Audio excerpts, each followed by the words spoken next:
Bismillahirrahmanirrahim. Assalamualaikum warahmatullahi wabarakatuh. Bismillahirrahmanirrahim. Alhamdulillahirabbil alamin wassalatu wassalamu ala asyrafil anbiya'i wal mursalin sayyidina Muhammadin wa ala alihi washabbihi ajma'in. Rabbi shrah li sadri wa yassir li amri wahlul 'uqdatam min lisani yafqahu qawli. Rabbi zidni ilma warzuqni fahma wa amalan shalihan wahdini siratal mustaqim. Rabbi yassir wa la tu'assir wa bidzammi bil khair. Amma ba'du. Jamaah salat maghrib Masjid Baitur Rahman yang dimuliakan Allah Subhanahu wa taala. Syukur alhamdulillah pada kesempatan ini kita masih diberi kesempatan Allah Subhanahu wa taala untuk kembali melanjutkan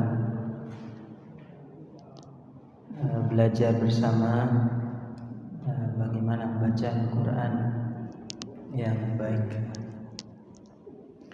Pada kesempatan ini, sebagaimana telah kita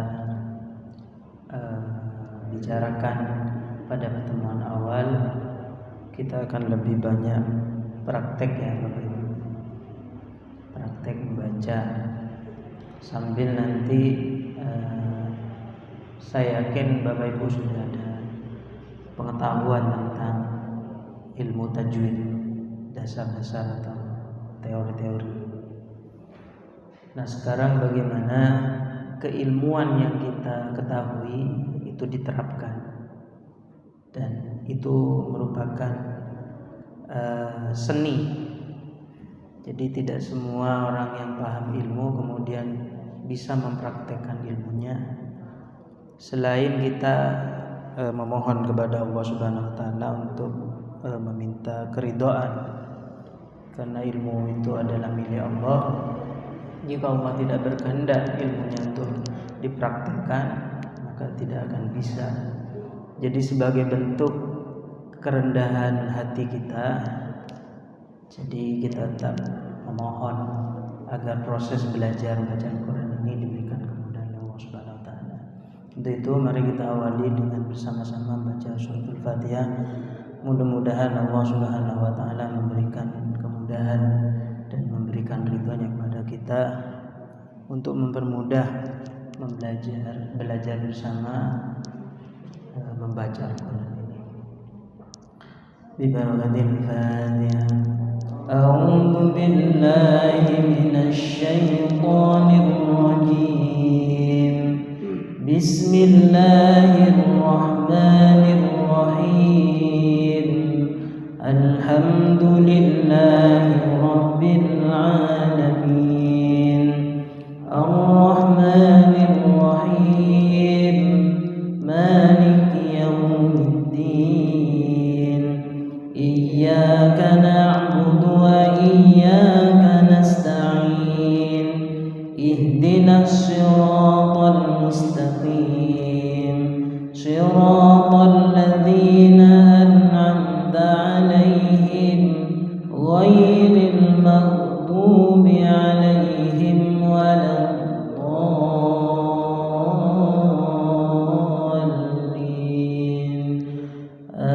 Amin. Baik Bapak Ibu, yang kita akan targetkan di awal adalah suratul Fatihah ya. Kemudian nanti lanjut ke juz 30, di mana juz 30 ini juga menjadi kebutuhan kita karena setiap sholat membaca surah-surah itu. Pada dasarnya membaca Al-Quran itu harus punya pegangan satu kunci ayat yang itu menjadi ayat penentu atau surah penentu di surah-surah yang lain. Dan kita ambil surah itu adalah Al-Fatihah. Jadi ketika dulu saya belajar, ketika membaca Al-Fatihah sudah bagus, insya Allah nanti baca di surah-surah yang lainnya juga bagus. Begitu juga belajar lagu. Jadi harus ada satu lagu yang dikuasai betul, sehingga lagu-lagu yang lain nanti akan mengikuti. Kira-kira seperti itu gambaran awal. Dan mudah-mudahan surah Al-Fatihah ini menjadi surah kunci untuk kita kuasai, yang akan menjadi pintu untuk mempermudah kita untuk membaca surah-surah yang lain. Baik, yang pertama di surah Al-Fatihah ini ada yang mengatakan basmalah itu merupakan ayat pertama, tetapi ada juga yang mengatakan tidak. Jadi silakan mau ikut yang mana, yang sesuai dengan keyakinan Bapak Ibu.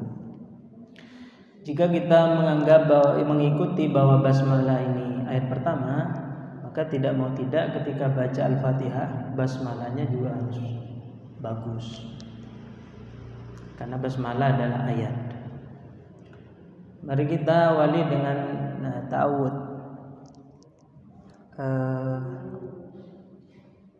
Karena tidak ada papan, jadi dikira-kira saja huruf-hurufnya ada apa saja. Saya akan potong-potong. A'udzu billahi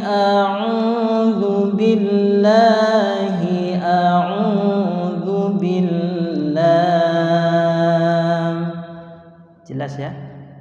Coba bersama diulang 3 kali berdasarkan apa yang saya baca. Perlu saya sampaikan sedikit.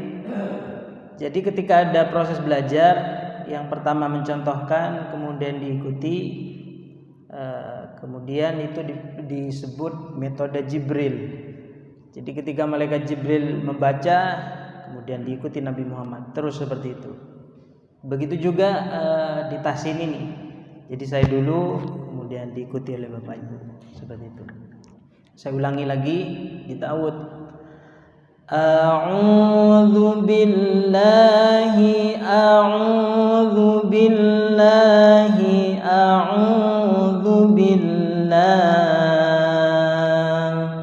2, 3. A'udzu billahi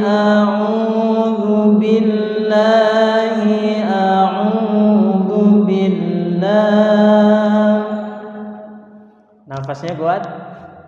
Oke. Enggak apa-apa, sama-sama belajar.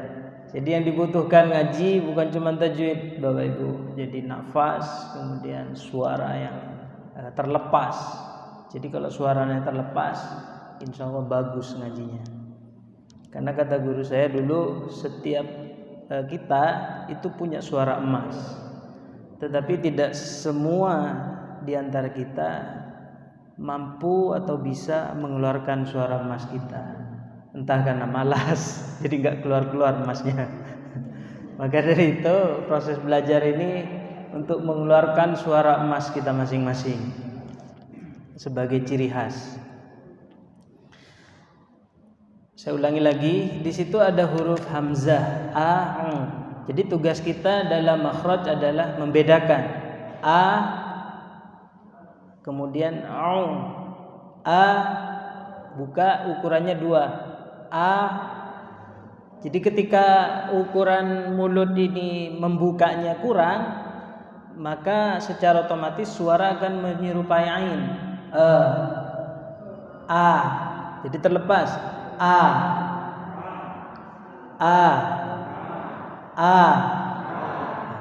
Kemudian yang kedua adalah ain, a. Jadi ada di tengah-tengah tenggorokan, a.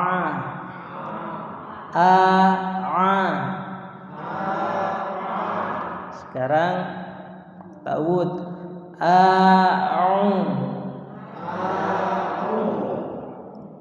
Jadi perbedaannya dirasakan sendiri ya Bapak Ibu.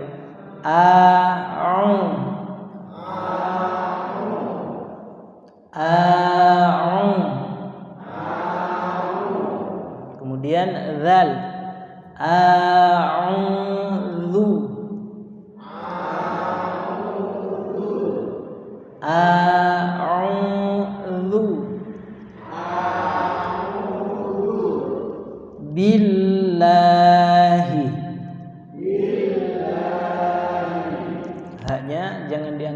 enteng karena dianggap mudah, kemudian tidak ditempatkan. Ha tenggorokan bagian bawah.